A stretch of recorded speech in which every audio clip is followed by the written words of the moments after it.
Ladies and gentlemen, it's my great honor and pleasure to introduce to you the Assistant Secretary of State for European and Eurasian Affairs, Victoria Нуланд. Victoria just recently returned from Kiev and has an update on the situation there, as well as the U.S. government position. Victoria?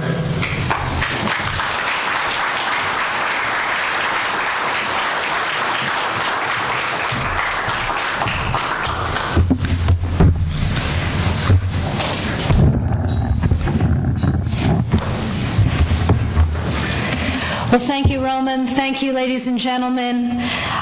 Thank you for being here and for your continued support for the U.S.-Ukraine relationship.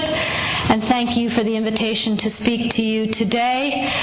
Still jet-lagged from my third trip in 5 weeks to Ukraine and my days in Kyiv earlier this week. I don't have to tell this crowd that these are historic and challenging times for the people of Ukraine, for the Ukrainian-American relationship, and for people everywhere who care about the future of that great country. The world is watching the drama that is unfolding in the center of Kyiv. The Euromaidan movement has come to embody the principles and values that are the cornerstones for all free democracies.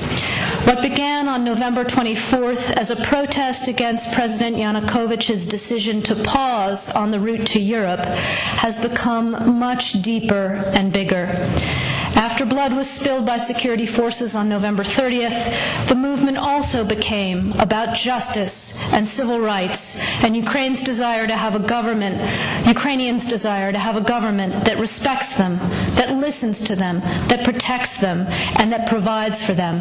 A modern democratic government. That was palpable when I made my first visit to the Maidan on December 5th. When Ukrainians say they are European, this is what they mean. And as one very prominent Ukrainian businessman said to me, the Maidan's movement's greatest achievement is that it has proven that the people of Ukraine will no longer support any president, this one or a future one, who does not take them to Europe. Throughout this period, the United States message has been clear and unequivocal. We stand with the people of Ukraine in their search for justice, human dignity, security, a return to economic health, and for the European future they have chosen and that they deserve. As you know, and as Roman said, I returned to Ukraine from my third visit in 5 weeks last Tuesday in support of these very goals, this time conducting parallel coordinated high-level diplomacy with EU High Representative Cathy Ashton with all of the key Ukrainian stakeholders.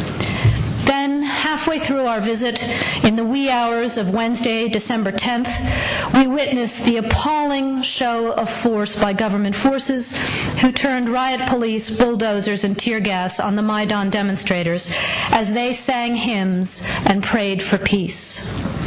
Ukrainians of all ages and backgrounds flooded to the Maidan to protect it. Secretary Kerry wasted no time in expressing the United States' disgust at this decision of the Ukrainian government, and by morning the riot police had been forced to retreat. Later that same day, I spent more than 2 hours with President Yanukovych. It was a tough conversation, but also a realistic one. I made absolutely clear to him on behalf of the United States that what happened December 10th, and more generally what has been happening in security terms, is absolutely impermissible in a European state, in a democratic state. But I also made clear that the United States believes there is a way out for Ukraine, that it is still possible to save Ukraine's European future, and that is where we wanted to see the President lead his country. And that was going to require immediate steps to de-escalate the security situation and immediate political steps to end the crisis and get Ukraine back into a conversation with Europe and with the International Monetary Fund. As you all know, and as I'm sure you just heard from Anders and other colleagues, Ukraine's economy is in a dire state, having been in recession for more than a year and with less than 3 months' worth of foreign currency reserves in place. The reforms that the IMF insists on are necessary for the long-term economic health of the country. A new deal with the IMF would also send a positive signal to private markets and would increase foreign direct investment that is so urgently needed in Ukraine. Signing the association agreement with the EU would also put Ukraine on a path to strengthening the sort of stable and predictable business environment that investors require. There is no other path that would bring Ukraine back to long-term political stability and economic growth. We also commend the EU for leaving the door open on the association agreement and for continuing to work with the Ukrainian government on a way forward.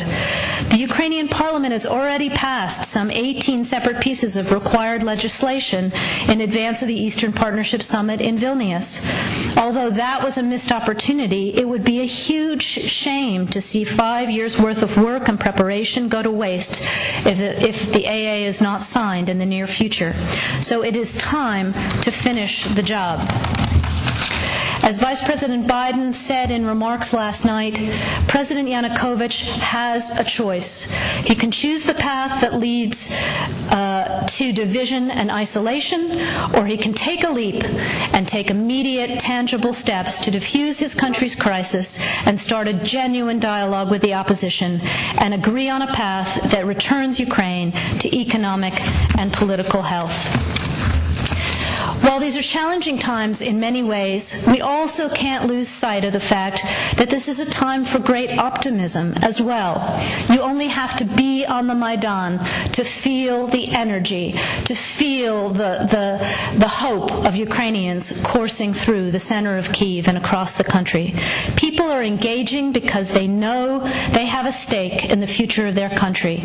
We see energy, we see optimism that simply didn't exist in Ukraine 20 years ago.